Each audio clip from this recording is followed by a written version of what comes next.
Hi, I'm glad you could join me in my study. Last time, we saw that the attempt to rule out penal substitution simply by definition was misguided. In this sense, those who try to eliminate penal substitution by definition alone are guilty of what the famous legal theorist H.L.A. Hart called a definitional stop.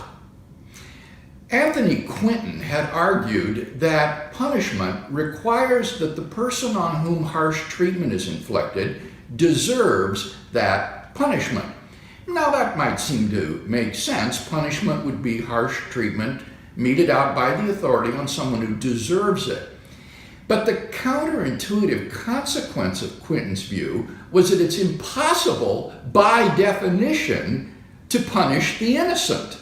And surely that does happen. We know of cases all the time where innocent people are convicted and then serve long prison sentences. And Quinton's definition of punishment would require us to say that these people were not punished, simply by definition.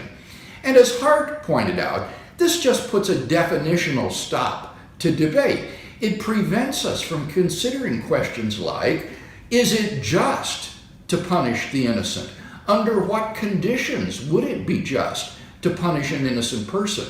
All of those questions are short-circuited because you've ruled out punishing the innocent by definition alone. And in exactly the same way, those who try to rule out penal substitution by definition alone are guilty of trying to put a definitional stop to debate about the justice of penal substitution. So, no less a philosopher than the late David Lewis, not a Christian at all, wrote an article on penal substitution in which he says, I hope that the reader understands. He says, what I mean by penal substitution is inflicting suffering on a person which would have been punishment if it had been inflicted on the wrongdoer instead. That is perfectly in accord with the doctrine of penal substitution as I explained it last week.